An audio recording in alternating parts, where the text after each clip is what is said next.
What's Earl Skakel here in the building.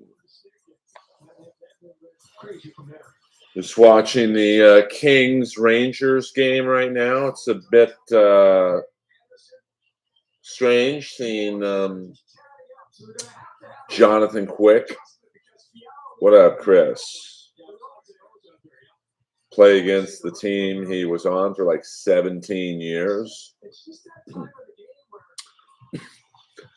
Ironically, it's kind of like watching Eddie Jockman come back to Madison Square Garden.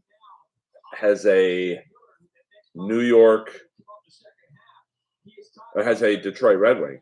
Vaping Dago, a legend in the Dabbleverse world.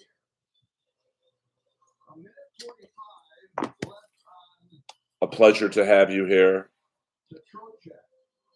We are a Dabbleverse light in this chat, Mr. Dago, but feel free. Sorry about the other night, guys, when we were doing the live watch. Hey now, Earl, do you know where I can sign up for Dante's? Peter Brennan coming, well, this is too much already. Peter Brennan coming in hot, beloved chatter. Hello. Rangers looking good this year. So are the Kings. It's and Jonathan Quick has got a resurgence of sorts. I hope the noise in the background isn't distracting. As soon as the game is over, I'll turn it off. But sorry about the other night. I we were in the middle of watching Predator. We got a breakaway. Dowdy comes back. I was in the middle of we were an hour and 9 minutes into the movie Predator. And then the Comedy Store called me. That was not a fake call. And I believe Esther Pavitsky score! Dunno, baby! Philip Deneau. It was not Chad. Did Leslie Jones bump you? No, thank God. For those of you not getting Peter Brennan's joke there, Leslie Jones, she doesn't call in for her spots. She just shows up. And I guess she's big enough to do that, but, throws off the whole lineup. Even Sebastian calls in. Bert Kreischer will call in. Even Chappelle will call and say, hey, I'm coming. Obviously, Chappelle doesn't call in for spots. You can get them anytime. But, Leslie just shows up and wants to go on right away, and she'll do like 40 minutes in each room, and it doesn't suck necessarily for the comic going on right after her, but for someone like me, when I'm closing out the main room and my spot's at 12:15, I'm literally now going on at 1:15, and the crowd's completely fucking dead. Anytime. All right, we got Lazard on this game's going wild right now. I'm at the 13-minute mark for those of you. I'm a little vaping. When I said that, I knew someone was going to say that. Earl, you're not only funny, but you seem like the nicest of guys. You seem to truly like Chad. It's like a mother love, even though he's a rapist. I don't think he is, dude. See, that's why I don't talk about the Dabbleverse world, because Ray Zumak, you can't call someone that. I know we're all joking around, but we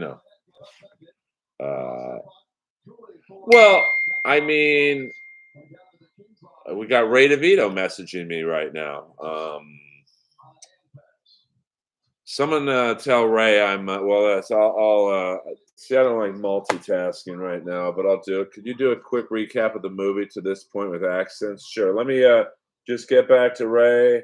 Hold on here. I'm a one-man army. Just started. Straight. Um,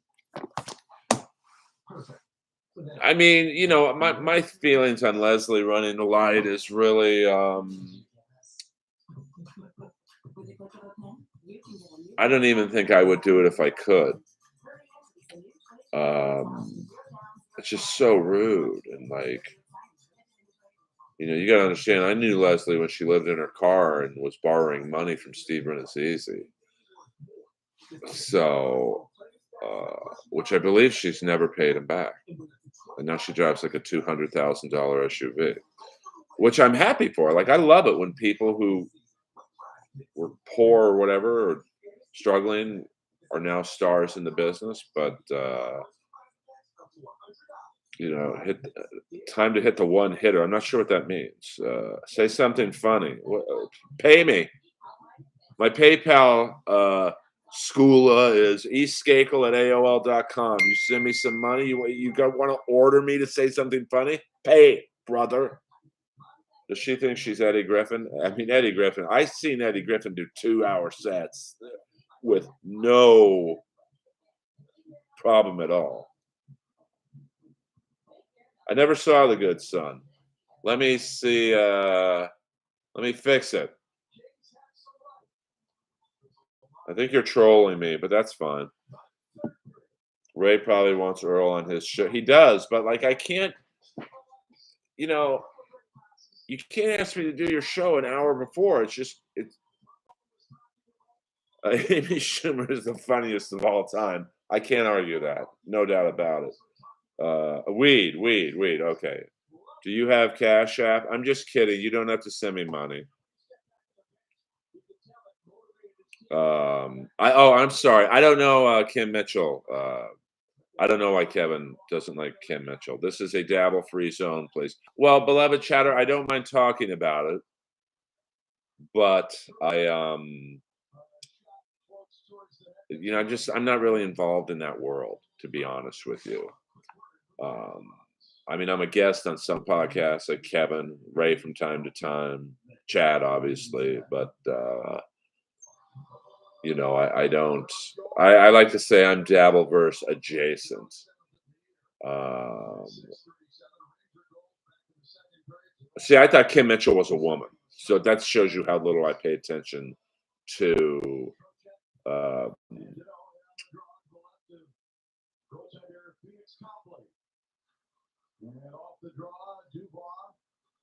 School is being very nice. No, I don't know. I can assure you, I'm very close to the super chat or super sticker level, whatever. But I will never beg for money. I will never once ask you guys, send me a super chat, send me a sticker, send me money. If you want to, at some point, say, hey, Earl, here's, I don't know, $2. I'm not going to not accept it, but I'm not doing this for money. I don't think RFK is going to win. He's got like 7% of the vote. I mean, I do it because I like doing this. I really enjoy these streams, and it's I'm very honest about why I do this. I'm just trying to build up a bit of an online presence, because that's frankly, I should be more known than I am. Not famous, but so someone like Matt Rife, Matt Rife wasn't getting booked 3 or 4 years ago, but he built up an online following through videos and whatnot. And 480p, hello. I'm trying to do the same thing, I guess. By the way, starting on Tuesday, I will be releasing 3-minute chunks of the 45-minute set that I had to take down at the Comedy Store's bequest. Well, here's the thing, beloved chatter. Um, I guess you would say my online presence is. We got a little fight here. We got Byfield's being pretty feisty. Byfield and Panarin getting into it. Then we got Truba and Kopitar's even being feisty right now. Take your shirt off, Matt. Yeah. Well, I mean, but here's why I'm a fan of Matt Rice. What up, Kevs? Um, because let me finish with beloved chatter. I would probably do much better in the Dabbleverse world if I roasted everyone and talked a lot of shit, but I don't do that online. If I want to roast battle or roast someone, I'll do it to their face in person. Not so I can fight, but it's too easy to talk shit online. Yeah, well, that's getting to shout out to Days with Jordan the Lion. Check out his vlog. It's the best one on the internet by far. Yeah, I respect his hustle. Like, he was a dude who 3 or 4 years ago literally couldn't get booked outside the Laugh Factory where he ran a show with his buddy Paul. And now he can go like this to the Laugh Factory. What up, the Chicano dude? But it's popular. Like, someone like me, I think, there are some very funny people in the Dabbleverse world. When you look at, Kevin Brennan's one of my favorite comics. He's a 35-year plus comic. Melton, probably a 25-year plus comic. Bob Levy, probably been doing comedy longer than Kevin. Shuley, one of my good friends. Excuse me. Another comic who has, since he was on Stern, so 20, 25 years. The Otani of the comedy world. Well, his dick just got bigger with that $700 million contract. Yeah, but that's why I like it, though. I mean, I'll talk about the Dabbleverse, but it's more just this is a stream like the early days of the Inappropriate Earl podcast, where I don't necessarily. It's like a stream about everything, but about nothing at the same time. Mama. So in the new day. But see, I don't really. I mean, I think Melton's funny. I've seen his stand up, and he's made me laugh a lot on his. I just think it's so funny when he locks in on people. Hello, Jason. And he'll spend like 2 years on them. Like right now, he's in on Chad, and he just doesn't. He doesn't let go. So in terms of me in the Dabbleverse world, I'm not going to roast Shuley or Carl or Steel Toe or Chad or Kevin. I'll do it in person, but I'm not going to do it online. It's just not my thing. So that's why I'm, I guess, nicer. Like, if you're coming in here to see me like roast battle Earl, you're not going to see that here. Are you familiar with Moses Storm? Yeah, I've done some shows with Moses. He's kind of, like that Matt Rife, early D'Elia vibe. Is what a. Oh yeah, I am going to see Sting in Greensboro, depending on who he's fighting. You don't remember Child when he worked at the store? Chud. I don't think so. Let me see. David Collins. I don't know who David Collins is. John Glover was good in Scrooge. John Glover was great in Scrooge.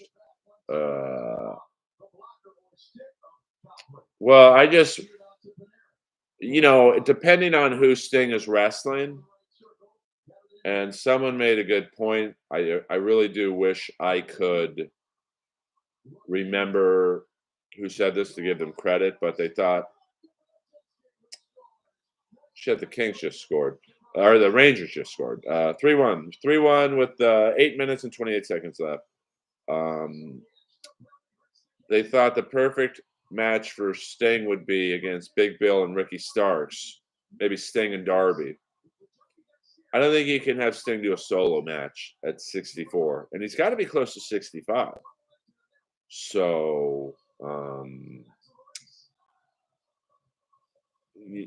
I think you have Darby take all the bumps. Yeah, I mean, that would be good. It has to go. Yeah, that would be good. Sting and Darby against the Bucks. Not much of a storyline there. It went amazing Friday night, Staggy. And Mark Maron did about a half hour. He was killing. And then the newer paid regular Chris Estrada, he killed right in front of me. So I was pretty nervous because I hadn't really prepared anything because I didn't think I was going up. But Chris gave me a very, very nice intro. And it was such a good set that I didn't go to sleep till like 6 in the morning. I was so high.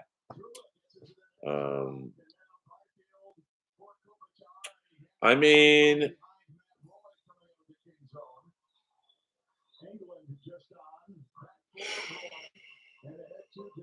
it does have to be bigger than that, but I don't. I hope it's not Sting and Flair.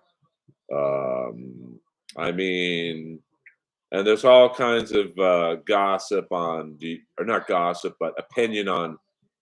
Do you have him win? Do you have him lose? Because you could have him lose, and whoever beats him gets tremendous heat going into the summer months. I mean, I thought about Sting and Muda, maybe Sting and Nikita Koloff, but Nikita Koloff's not near. He's almost body wise unrecognizable. So,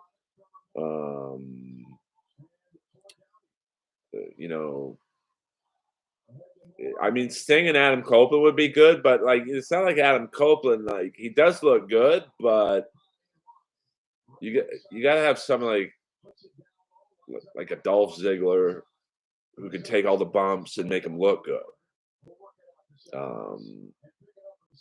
Yeah, but Muda's not big enough to the American audience. Yeah, Sting versus Christian would be good. I'm trying to think who else. I mean, I don't think it can't be a solo match. It just can't. Oh, I didn't even look 34. Yeah, I mean, the Sunday nights seem to be good for me. I mean, I'm assuming most people are at home. Damn, Jonathan Quick looks good tonight. Friday night was very good too. I think I don't like talking about numbers too much, but Friday night I had the most ever in my chat, 39, which in the Dabbleverse world is nothing. But for me, since I just started streaming, like I've picked up 700 subscribers in the last month. So when I only had, I think a month ago, 1,500. So to have 2,200 now is like, that's a big jump. I've basically gotten a 30% increase. What up, Rosa? What up? What up? Where were you when the Rangers won the Cup in '94? I was in Los Angeles. I've lived in LA my whole life. So this is the 94 was a big year. Rangers winning the Cup. OJ decapitating 2 people. Yeah, I mean, I've been told, fans have reached out to me. This is how you can buy viewing watch hours. And I learned my lesson doing that with my podcast. If it takes me 5 years to get to whatever level I'm going to get at, I'd rather do that. I always felt kind of dirty when I bought, what was it? I guess it was downloads for my podcast to crack the algorithm of, at the time, iTunes podcast or iTunes comedy. Now it's called Apple Podcast. So, but I was at a party and this A-list publicist, I mean, he reps like everyone. It's like, hey, dude, you know why you don't, do that well is, you're a really good interviewer. You get like weird guests, which I like, but no big names are going to come on your podcast unless they see big numbers. And I'm like, well, I'm doing what I can. He's like, you just have to buy followers. Everyone does it. And I was like, well, bottom line, out of the top 200 on iTunes comedy, how many people do it? And he's like 70. I'm like 70% or 70 probably. He's like 70%. So I just felt like that natural bodybuilder trying to win in Mr. Olympia. I just said, fuck it. And for a while, it did good. Like I had big name A-list comics seeing the numbers increase, going, hey, can we come on your podcast to promote my stand-up special or whatever? And then the guy I was using, just some idiot on Fiverr, I said, dude, be cool, play it straight. Don't put me at number one. No one's going to believe that. And then one Saturday morning, I started getting on, and I would never look because I trusted the guy. Because like for the first month, it was great. I was around between 30 and 50, believable, but not insane.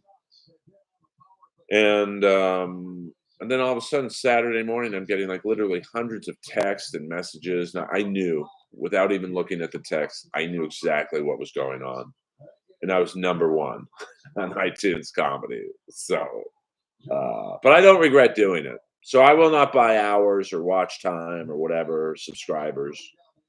Because, like I said, I'm doing this so people come to my comedy shows, and if it's fake listeners, it's completely wasted. Do you live where Starsky and Hutch worked? I don't know. Give me a intersection. Do you think Alice Hamilton's gimmick of calling out comics who cheat on their wives is kind of happy because she's not really taking a funny angel on it? Well, I mean, I'm friends with Alice. Um, all right, this King game's starting to slip away. I don't like telling other comics um, how to do their thing, but I do think when you take the path that she's taking, you're going to have to work with these people. So when you call out comic A for cheating, even if they are cheating, it's going to be real awkward when you have to bring them up or when they have to bring you up, and you're going to get a real shitty intro. But she's in too deep now, and I don't know if it's affecting her or what the long-term implications are. But Jonathan Quick's rock hard right now. Rangers up 4-1. But because I think she's funny, but right now she's more known for almost being a vigilante. Dave Becky, don't know them, Peter Brennan. Adam said he wants you on more. Any chance of that?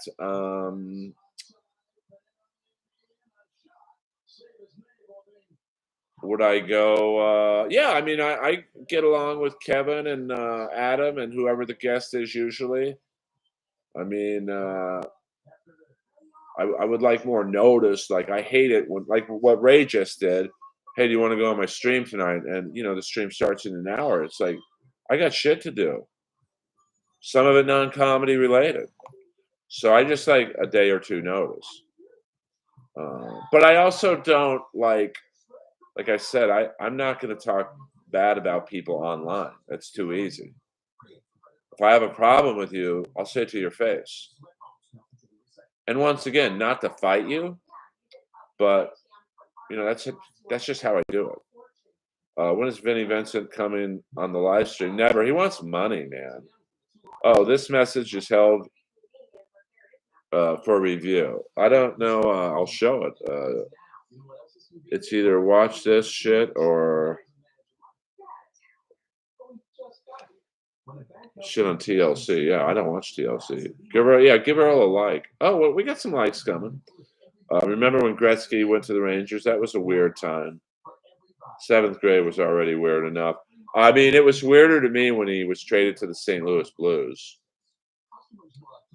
because I don't even know how that works, Gina, to be honest with you. I don't mind doing everything on my own. I mean, it's not like I have 400 viewers in here right now. I can, you know, handle 28 people. Um, but when Gretzky got traded to the St. Louis Blues, he basically went public, and the Kings were forced to trade him. At the time, the Kings GM was Sam McMaster, who is one of my favorite GMs because you got to understand the Kings the Kings were so bad financially when Sam McMaster was their GM, that equipment companies were not delivering equipment. That's how bad their financial situation was. And he still got a pretty good haul for Gretzky, even though everyone knew he wanted out. But this was the era when Barry Melrose just wanted tough guys on the team. So I think they traded for Michel Petit. They signed Troy Crowder. They brought in Rick Tocchet. Daddy man, what music did you like in the 90s after hair metal died off? Hair metal, I never switched. I'm Brian McCarthy. I'm Palestinian, but I still like you, Earl. We're going to keep the political stuff out of chat. But Gina, let's see if I can make you a moderator. Oh, all right. You are now a moderator, Gina.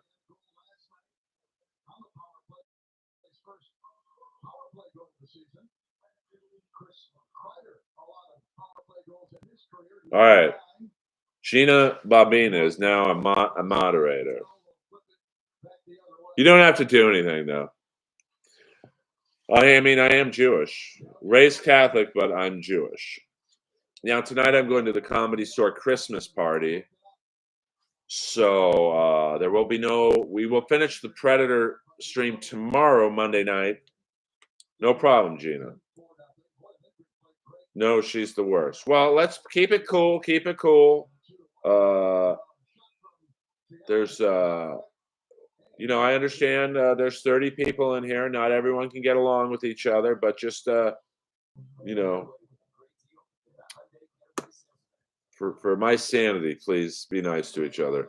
Were you ever on Chip Chipperson? I mean, I know Jim Norton,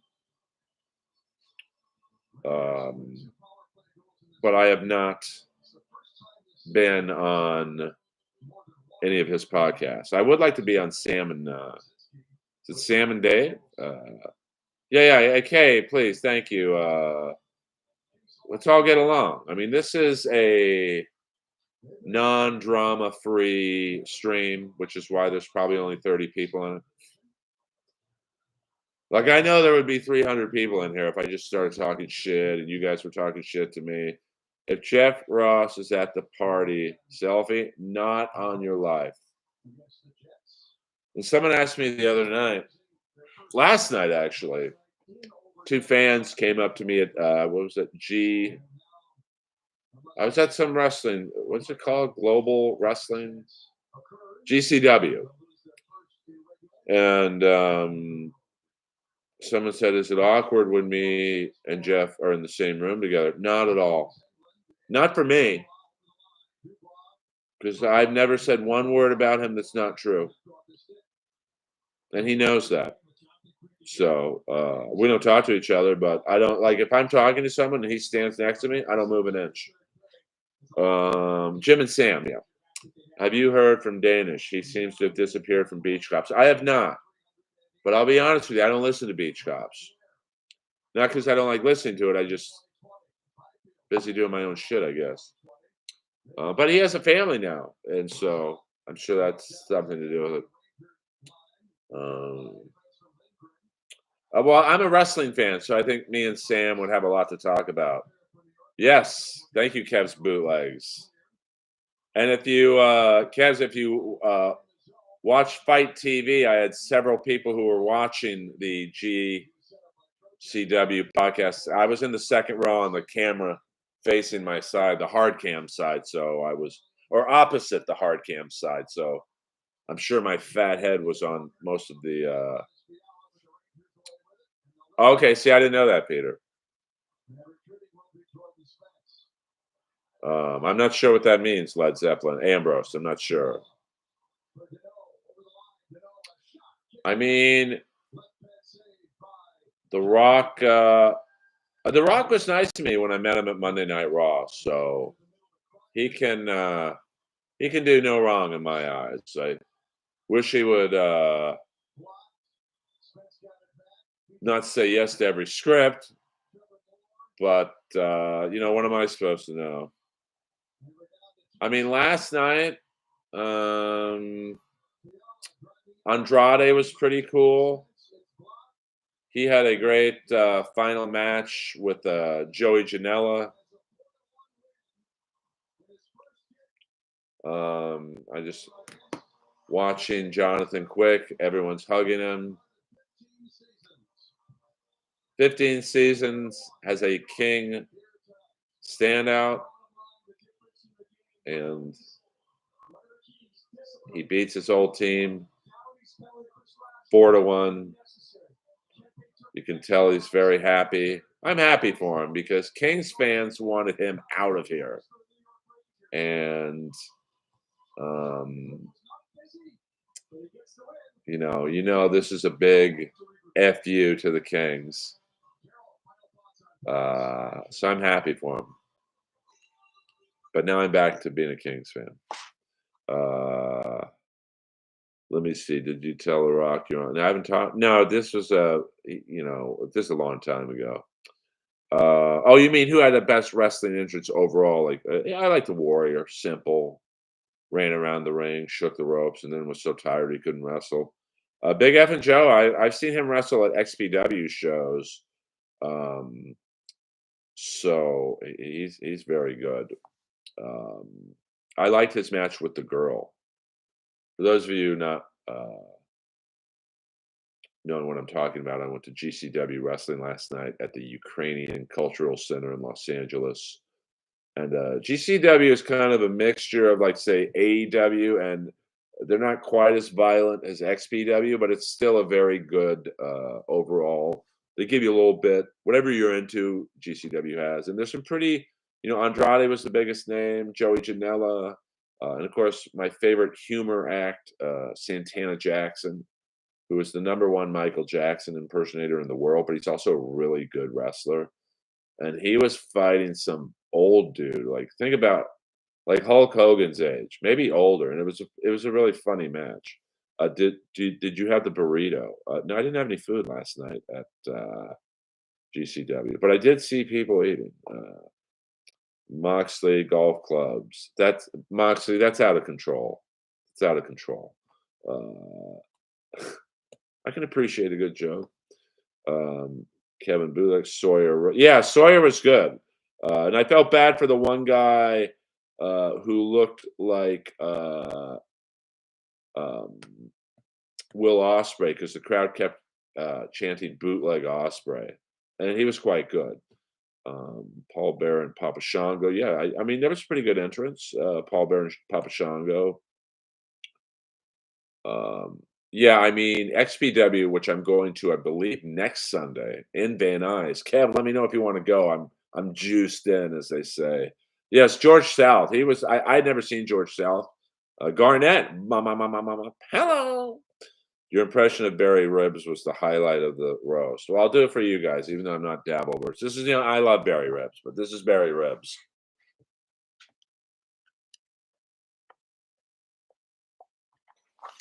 Um, Pew, pew, pew. See, this is fun. We're all having a good time. I think my clock froze, so I don't even know how long we've been on here. Doesn't matter.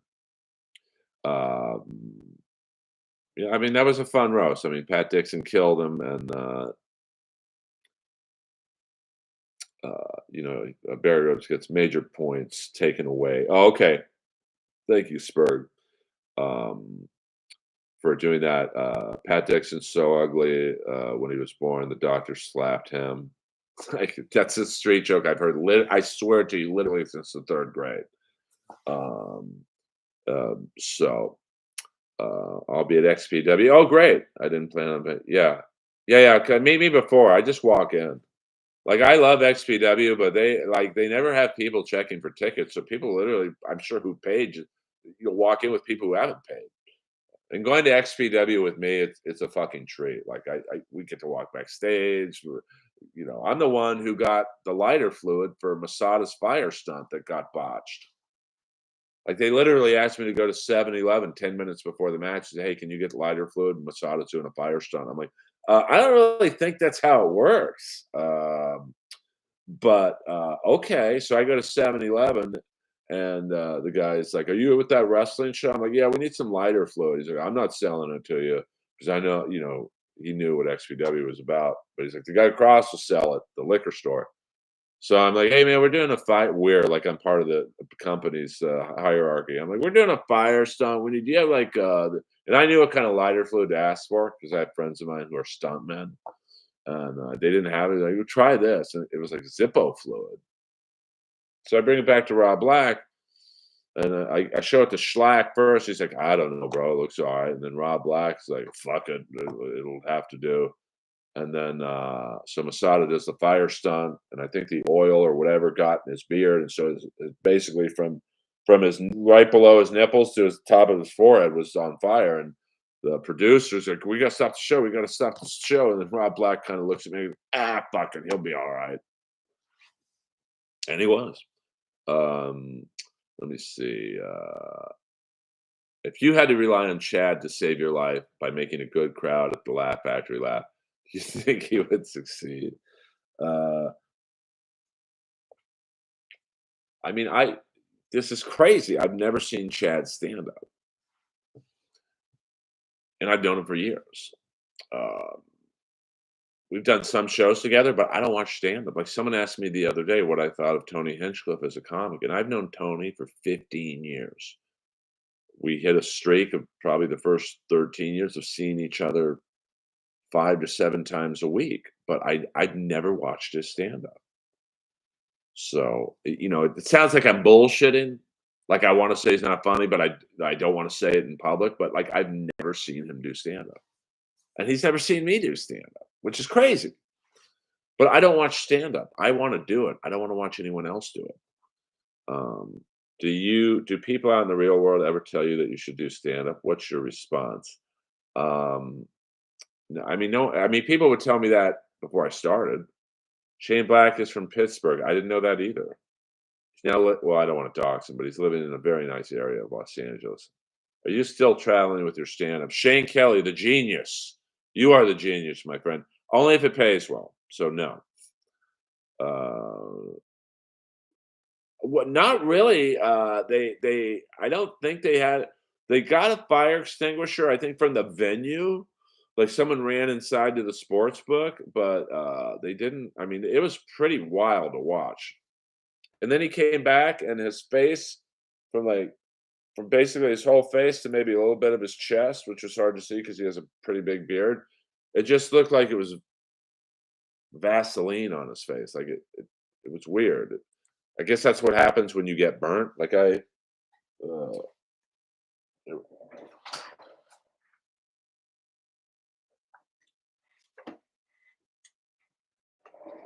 I read my friend's book, Aaron Volpati, Fighter. It's a very good book. And that's what he said. He got burnt over like 70% of his body, and that's, I guess, what happens. So coming to the Dallas Fort Worth area, probably not Austin either. It's just not my jam. I mean, I didn't want to hang out with most of the people in Austin when they were in LA, 2 minutes from my house. I'm not going to get on a plane to hang out with them. Were you the one who gave Tony his Tony Click Clack nickname? No, that was Boone Shakalaka. In the stand-up world, whom could you not defeat in the wrestling ring? You mean like in an actual fight? Rogan. Like, he's like a literally a legit fifth degree black belt.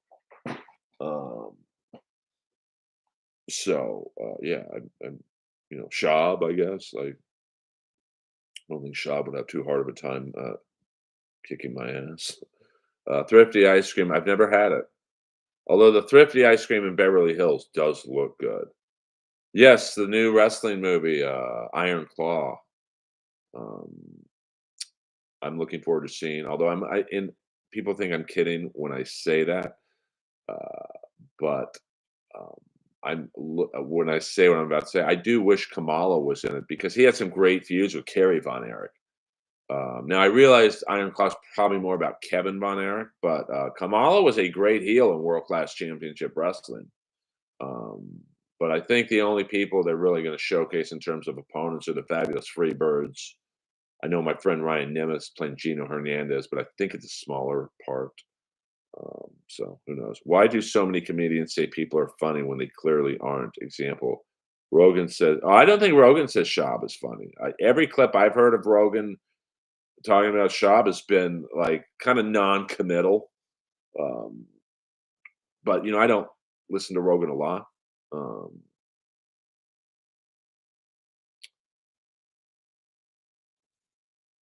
I mean, I've had a few interactions with Schaub. He seems fairly nice. He's kind of quiet with people he doesn't know, and I think and they've all been at the Comedy Store, and I think he's smart enough to realize I'm pretty well liked up there. So he's been nice to me. Zero. Okay. Well, you could have said a lot. You could have said zero, and I wouldn't have been surprised at either. I mean, believe me, I know. I mean, he drives a really nice car. I knew a guy who was a billionaire, but he got illegal direct TV. Like he was a literal billionaire, but to him it was a gag that, yeah, I don't have to pay for this shit. See, I don't know, Peter. I rarely listen to. I don't listen to anyone's podcast because I want to do it. Any New Year's party plans? Hopefully, perform at the Comedy Store. What's up, Spurs Snake? How are you doing? I hope you guys interact.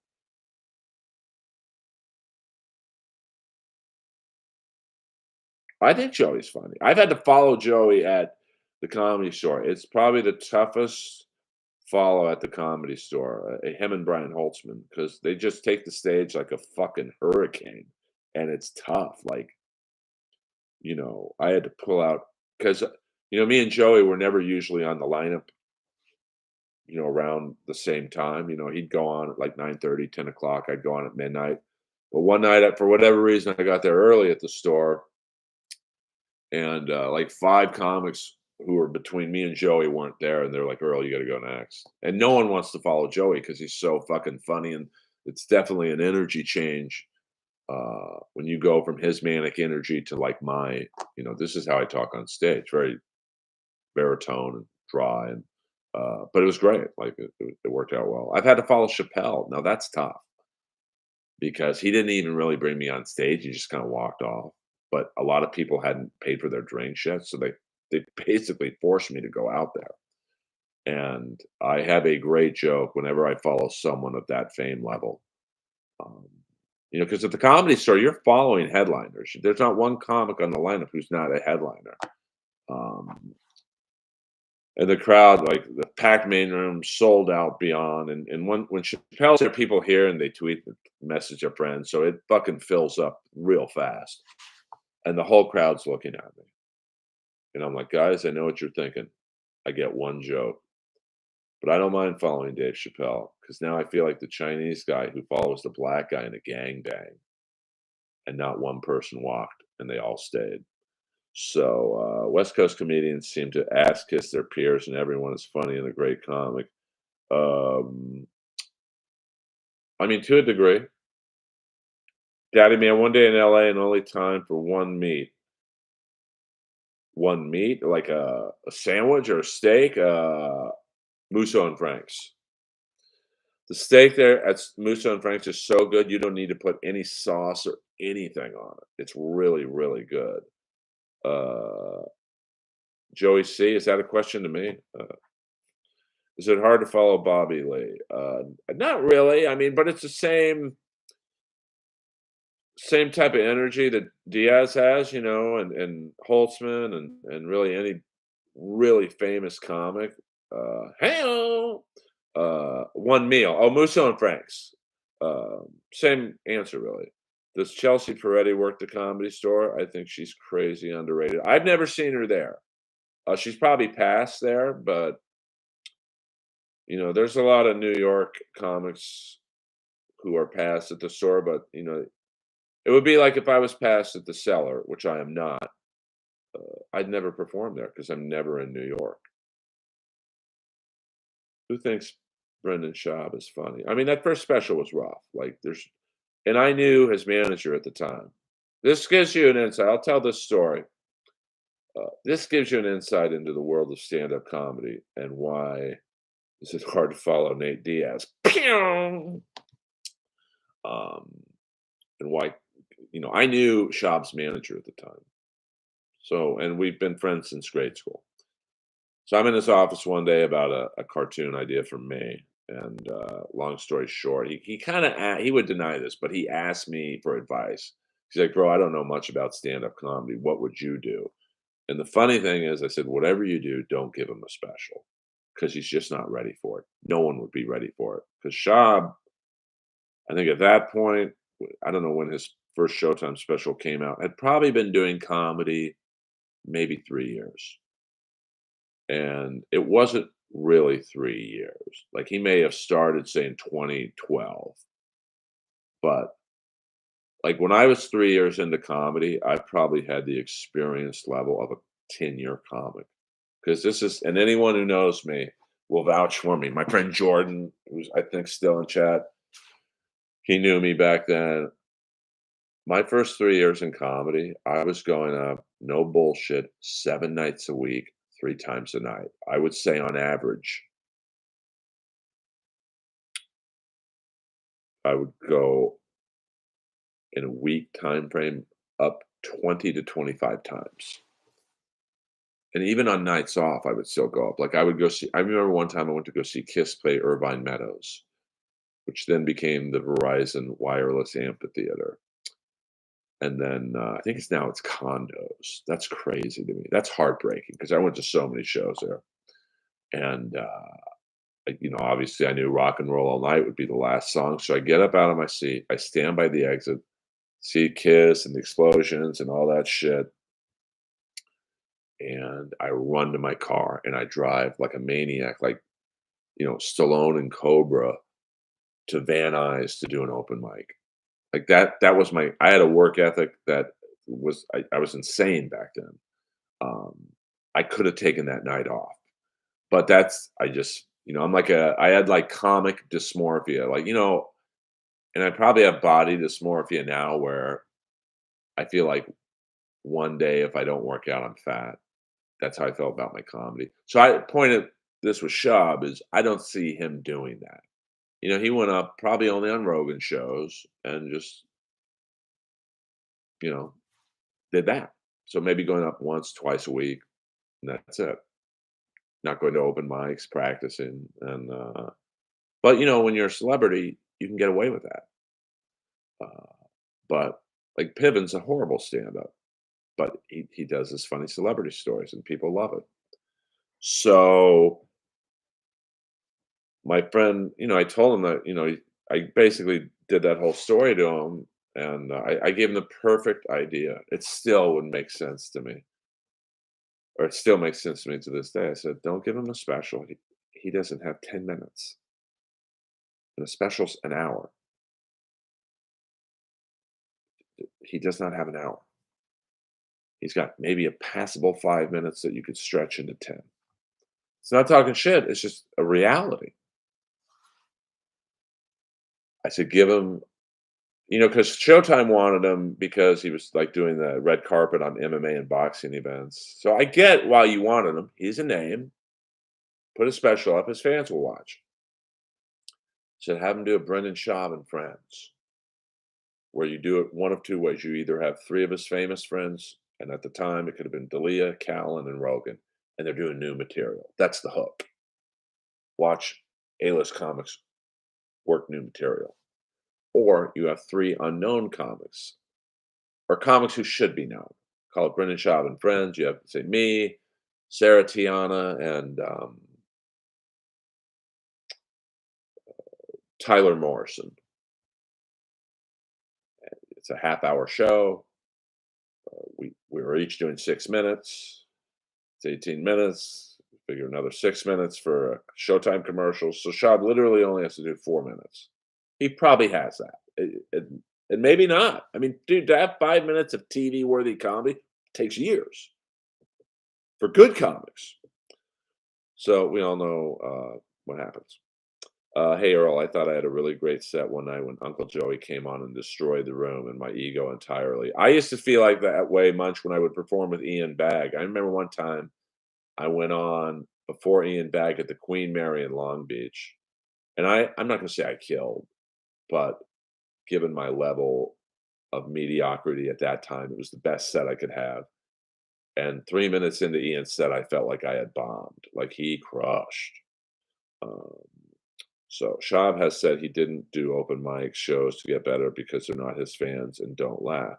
I mean, he might have a point there, but at some point you will be in a room where they're not your fans. Like if he got passed at the Comedy Store, he's not going to be in front of his fans. He's going to be in front of comedy fans, but not his fans. And, at the Comedy Store, like, I've had this conversation so many times with younger comics or even older comics who want to be passed at the store.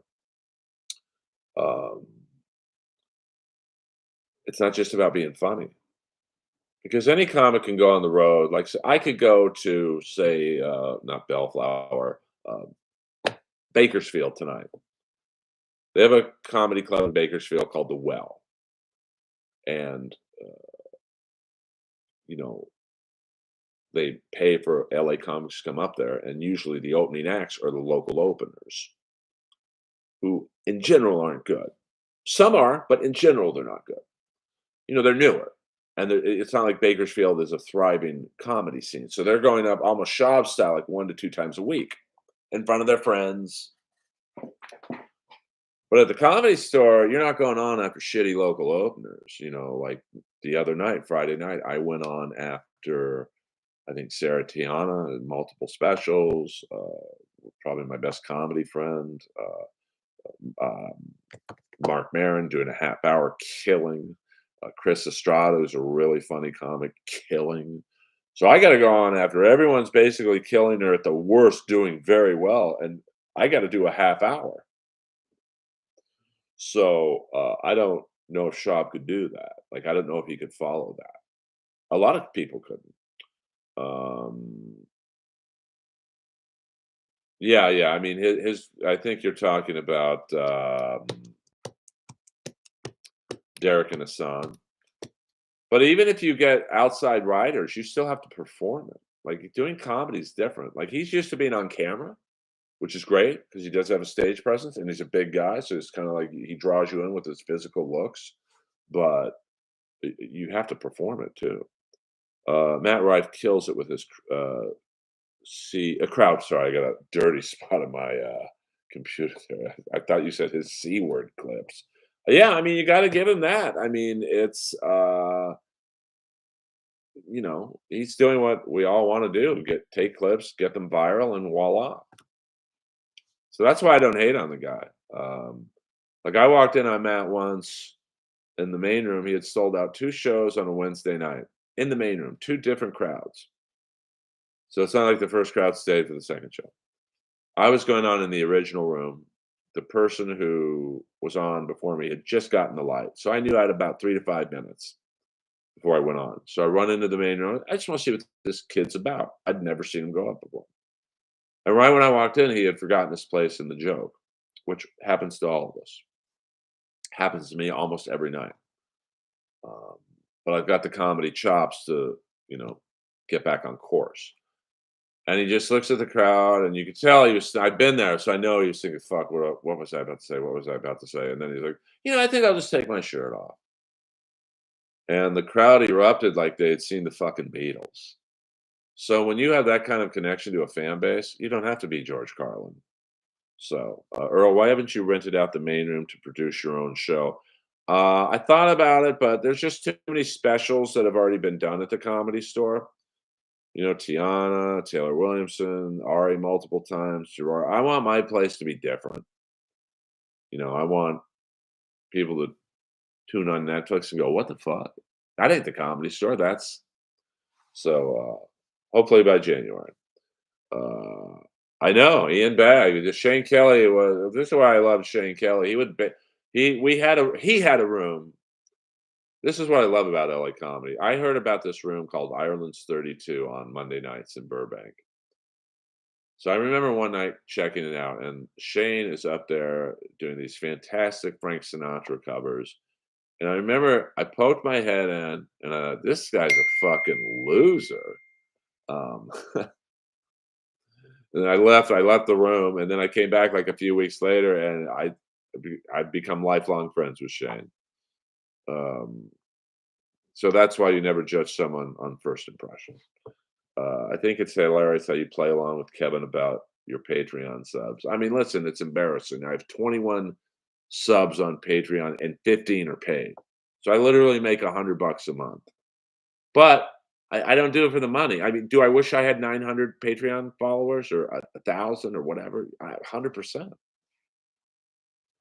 Um, but I don't, and I don't know why. Because I think my Patreon is really good in terms of like what I offer. By the way, I will be putting my band set on Patreon, but I also, starting Tuesday, will be putting up 3-minute clips of it on YouTube and TikTok. So, yes, that was a text from a friend, if you know what I'm saying, a friend. Whenever I bomb, I retell the joke on stage, and I do this: boing, boing, boing, boing, boing, boing, boing, and it gets a bigger laugh. Did you ever attend one of Chewie's musical sets? No, I did not. I did not. I love you, Shane. But that isn't that funny though. That when I first walked into Islands 32, I thought, man, this guy sucks. And then Islands 32 was one of the rooms that really helped me grow as a comic because there was dart games in the back, TVs on in the front, bunch of drunks at the bar, and if you could get that crowd to be quiet and listen, you were a good comic. It shouldn't be embarrassing. You're hilarious, but people just don't know about you. 100%. But oh, you don't have to join my Patreon, dude. I mean, I do think my Patreon is reasonably priced. I mean, I think the $20 section, the Daddy Man section, you get to see my two band roast battle videos, and I don't want. I see that's I'm literally telling Kev's bootlegs, I don't want your money. I'm sure right now I could go on and make a $2 section and I'd probably get 10 more subscribers. But if you find my Patreon is too expensive, I get it. But I also feel that what I put up is worth the $5 and $20 levels. Earl, would Tim Dillon go home with Justin Martindale or yeah, I don't know. I don't get into people's sexuality. But if you put a gun to my head, I would guess Justin. I shot you a fiver. Fiverr? I'm not even on Fiverr. Which was you might have just been ripped off, Cap. Which was tougher, you think, Ireland's or Michael's pub with the dirty aquarium? Uh, Absolutely, um, Michael's pub. Michael's pub was a brutal room, but you don't have to, Kevin. Watching the stream helps. Um, See, I'm discouraging someone from joining my Patreon. And I'll be the same way with the super chats and the super stickers. If you guys want to, I only want you guys to give me a super chat or super sticker, whatever, because you think I'm funny. And if you don't, you know, don't. Um, oh, Sarah's the best. Like, you didn't have to, Cavs, but thank you. Um, Michael's pub was brutal. I mean, it was like there was a lesbian pool league on Tuesday nights. I remember one time I'm hosting and Billy Gardell walks in and starts watching me. I'm like, oh man, this guy could help me. and I don't want him seeing me do comedy for the first time at Michael's Pub. But Michael, the Israeli guy who owned the club, like, he loved the comedy, so, like, I started hosting a show at McRed's, which is now a Walgreens, and then he, I guess, sold McRed's and bought Michael's Pub, and, it was a I mean, there were some really funny people who went to Michael's Pub. You, Munch, Ty Rivera, uh, a lot of funny people. I really haven't. Um, I don't watch stand-up. Did you ever see the guy that was missing his nose at Michael's? Yeah, I do recall that. Hit the like button, you cowards. Well, we now have more likes than listeners, but hey, I'll take it. I appreciate the support. I'm like the Samoa Joe of the stand-up comedy world. Like, I should be more known. I don't want to say should be more famous because that's kind of a, I don't know what is famous. But oh, thank you, Gina. See, I didn't even know how to do that. To be honest with you. But check out the Patreon, and if there's nothing on there that speaks to you, hey, you can just come in here for free. Tomorrow night we will be finishing up you guys got me, money, money, money, Patreon, Patreon. Um, we will be finishing up the live watch of the movie Predator, and like I said, Sunday nights will be my flagship stream in terms of, like, I don't know when I'll do streams the rest of the week. I'm still kind of fucking with the algorithm. I'm trying not to do it when other people are doing their streams. Like, I would never do 1 to 4 on Monday through Friday because that's Kevin's slot. And I realize I could do it. And I don't think Kevin would mind if I stole 5 listeners from him. But, it's respect. Like, I know Ray's doing one right now. I didn't know. So, I try and, like, not do it when the Dabbleverse world was doing theirs. But, at some point you have to do it. Like, you can't, otherwise I'd be doing these. Like, I originally picked Sunday night because I thought, well, no one really does a Sunday night stream. Um, hey, yo, let's watch Cobra next. Maybe might be next. Or, no, I think I promised someone I would do Stone Cold with Brian Bosworth and Lance Henriksen. But the problem with Stone Cold is I don't think it's on DirecTV right now. It might be on YouTube for free. Uh, so I could get YouTube on my TV and maybe watch it that way. Did you ever perform at Dublin's? I performed once at Dublin's during its heyday. That was in my hockey jersey and flowered pants era. Uh, well, I like being on MLC, but like, I also, it's like when I would judge Kill Tony. I'm not that funny on MLC because I don't care about Stuttering John. I don't care about Steel Toe or Carl and all the other enemies. I just don't. So I have really nothing to add. I like doing the roast battles because I like roast battle.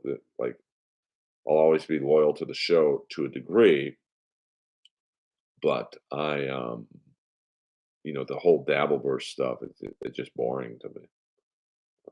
I'm not saying it's boring. I'm just saying it's boring to me. Okay, so I'm gonna end this stream soon. What time is it? 7:19. I gotta work out before the Comedy Store Christmas party. Um, I'm gonna stop blowing you. Peace. Oh no, I mean, I'm just saying, Ray Zumach, that I I think that a lot of people in the MLC and Dabbleverse world don't think I'm funny because I don't really engage with, yeah, this podcast sucks. Um, I do like reading the super chats, but I'm also I passed remedial English, so I feel qualified to read. Um, let's roast. Uh, Karaoke song of choice at store party. I like Springsteen's. I love Boston's More Than a Feeling, but I can't hit those high notes. My voice is too low, but I like Martin Briley's. It's the best breakup song ever. It's called "Salt in My Tears." Feeling neglected, used, and rejected. I need a shoulder to lean upon. Maybe you picked 'em, found your next victim. Uh, you ain't worth the salt in my tears. It's the best breakup song ever. Um, I don't like the dabble stuff. I mean, I just don't have anything to add to it, you know? Hit that like button for a huge train. Call off the dogs. Boing. Side note: Eagles Cowboys game sucks. Well, not as much as the King Ranger game. I'll tell you that much. Um, but I do like More Than a Feeling. But I just his Brad Delp's high notes are out of control. Does Martin Lawrence still make you talk to his bodyguard before talking to him? I've never talked to Martin Lawrence. Although I did like Dave Chappelle's driver the best, Tony. He was just a cool older dude. But I think Chappelle has a new uh, driver. Yeah, I mean, I'm basically the AEW of the dabble world. Like, you can come in, you can ask me anything about the dabble world, and I'll answer it. You know, like a Chad question or Kevin question. But this is, like I said, this stream is very patterned after my own podcast, Inappropriate Earl, on iTunes and SoundCloud. Don't go to SoundCloud, just go to iTunes. I think I have about 360 episodes. Um, and you can follow me everywhere. It's really simple. I'm going to put it in chat so you people know how to spell my name. If you don't already, you can go on Patreon, you can go on Twitter, you can go on Instagram, YouTube, TikTok, everything.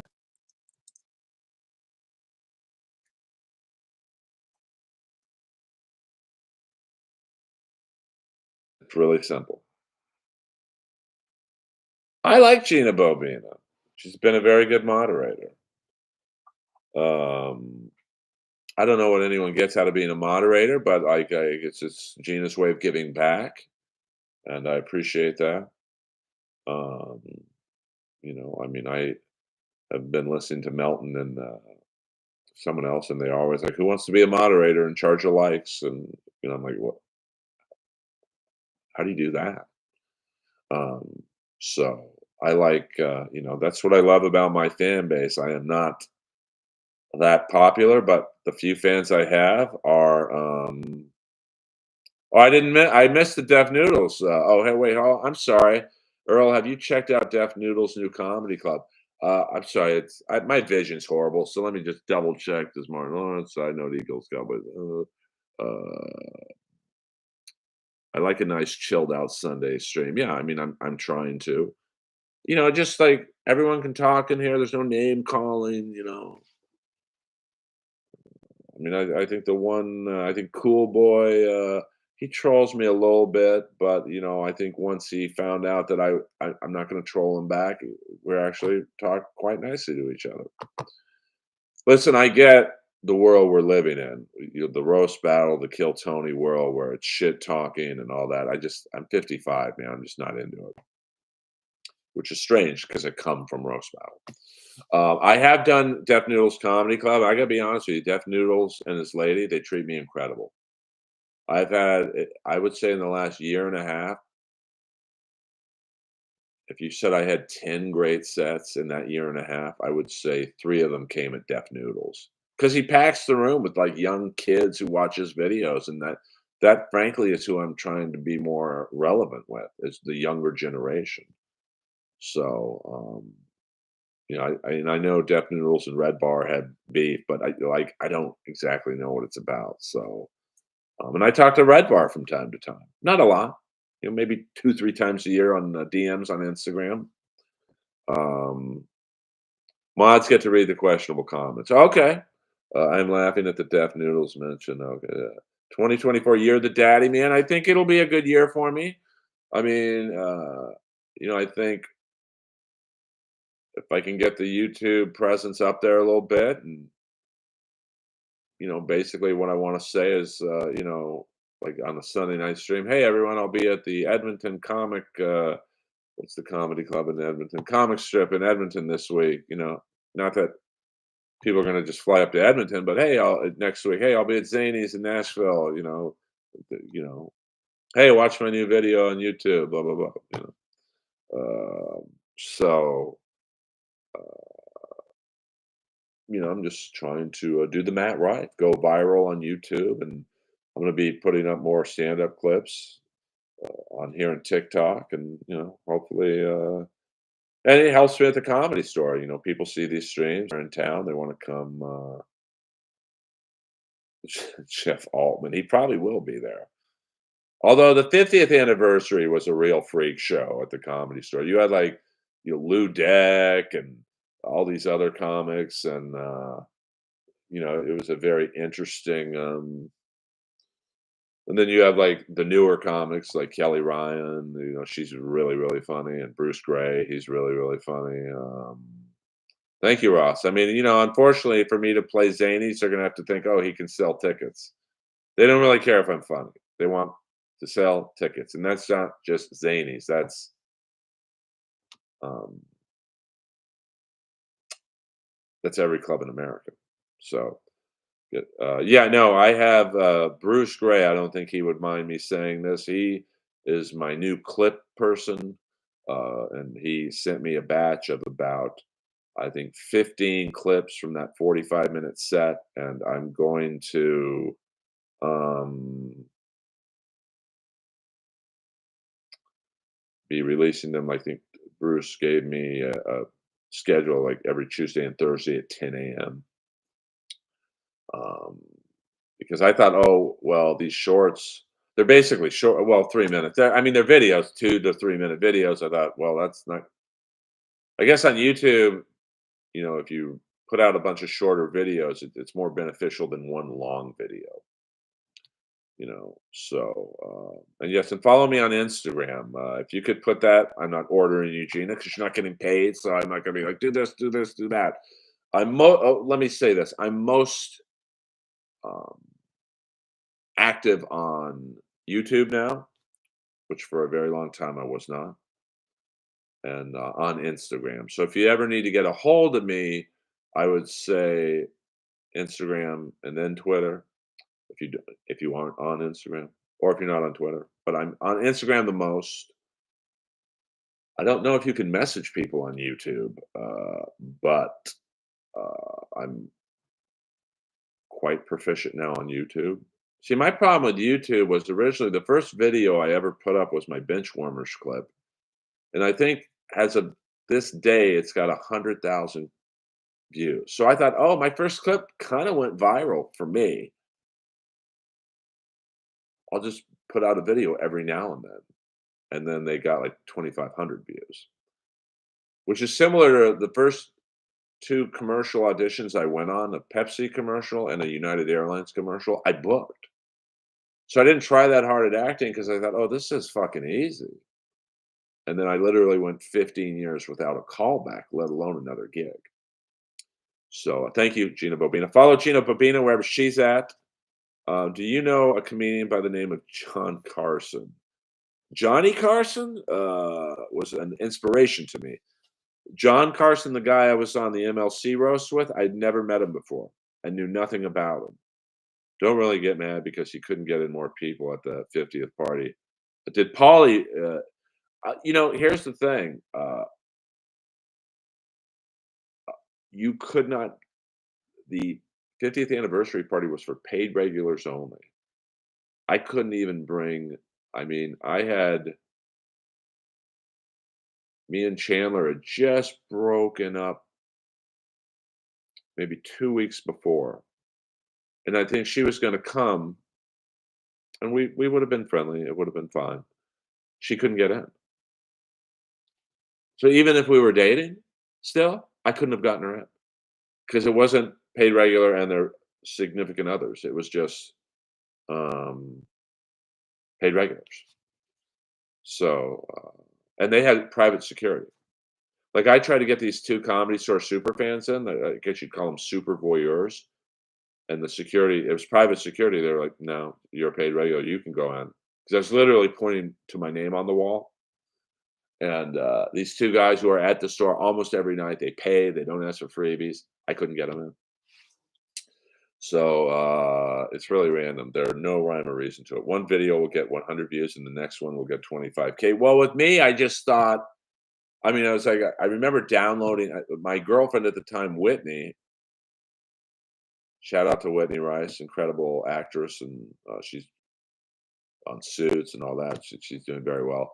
She uploaded it for me, and I remember like the next day it was at 5,000. She's like, "Oh my god, you're going viral," because she knows her shit about YouTube. And then like I said, now it's at about 100,000, which is a lot for me. And and then I did these horrible, and I don't get paid for these, so I don't want anyone to go. So I'm asking you guys to not go on this site. But I'll tell you, I did the man on the street videos with the girls in the bikinis, and the first video I did was with this Asian girl with gigantic fake tits, and it got like I think three, close to 4 million views. So I just got lazy and thought, oh, I just need to put out shit and people will watch it, and you know, it doesn't work like that. Uh, well, I'm glad Schizo Surfer couldn't get in. Twitter and YouTube. Yes, follow Gina Bobina. She's my go-to mod. And I'm going to work out now before the Comedy Store party. So tomorrow night, we will be finishing up the live stream of Predator that I couldn't Friday night. I'm going to do the stream tomorrow night, 7 p.m. Pacific Standard Time. Now, if you were watching along with me, I'm at the hour and 9 minute mark of Predator. So it's only about 30 more minutes left. And then afterwards, we'll break into a discussion about whatever you guys want. I'll probably still always stream after Dynamite on Wednesdays. Yeah, I had fun. Um, I was just worried that if there's in Predator, there's not a lot of music, but there is that one instrumental that plays in certain parts, and I didn't want to get dinged for that. But so far, I haven't. Um, so follow Gina and everyone follow each other, like Pooter and Spurg and my friend Munch and Ross Incognito, William Zoom, who I don't believe was here tonight, Chris Mack, I mean, Nick, follow Tracy Carnazzo. Sorry, I was calling her Camazo. To Peter Brennan, tell Mike Black I said hello. Because Peter always, he's throwing me off with certain references. And the other night was great. We had fake and real Kevin Brennan on. So I love you guys. I really do appreciate the support. I'm in frankly, I'm a straight shooter. I'm in the worst category you can be in stand-up comedy in LA, older white dude. I mean, people always say, well, dude, you could be the next Rodney Dangerfield. Well, that's the problem. You can only really name Rodney Dangerfield as someone who broke in their mid 50s. Not a lot of other comics do. But I appreciate you guys. And, I won't, as Poison said, I won't forget you, baby. Earl Skakel, over and out.